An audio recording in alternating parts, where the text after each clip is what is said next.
I'm speaking on this Sunday's Gospel reading, which comes from the book of Matthew. We know that only pages before this passage, Jesus has entered the city in which he will die. So as we read this, there is this suffocating dread for the bloody crucifixion that is so palpably imminent, and we silently listen to one of his last conversations with his interlocutors, the Pharisees, who are in this moment plotting against him. So they have already confronted Jesus and questioned his authority to teach in the temple. So in response, the teacher tells them stories and forces them to answer a question, and this exposes their hypocrisy.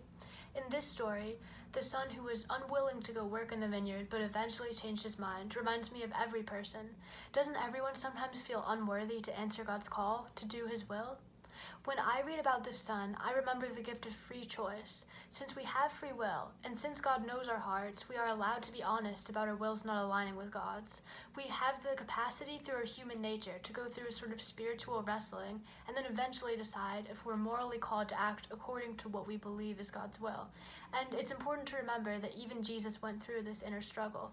Remember, he will soon find himself in Gethsemane, so stressed out that his sweat is falling like great drops of blood, and praying honestly to God that he wishes he did not have to go through agonizing and torturous death.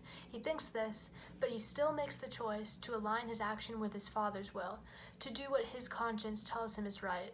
Another point. This story about the man who eventually decided to go to work in the vineyard reveals God's great patience, because God did not require the man to answer yes right away. In fact, we're also reminded from this parable that it's actually worse to offer an empty yes to God with no follow-up action. We know that this is a textbook example of hypocrisy, one that mirrors how the Pharisees speak and how they act.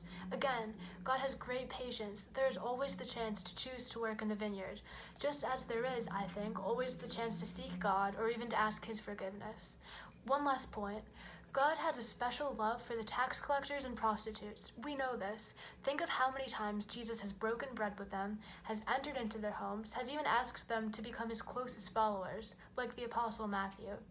This love, this welcoming, and especially Jesus' call to recognition of these people as the exemplar of moral action, because of their response to John the Baptist, is important, because it dictates how we should treat the outcasts, the afflicted, and the vulnerable in our society.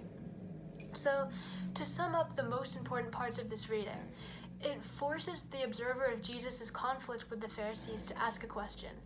What does it mean to live a good life? Or how does God want us to live? And part of the answer is that to live a good life, you must live honestly. Do not be deceitful to God. If you choose to follow him, then choose freely. Truth does not exist in empty words. There is only truth in action. No matter how much internal conflict one endures, the eventual action that follows contemplation will reveal truth. It will reveal one's ideal self, which is the self most unified with God.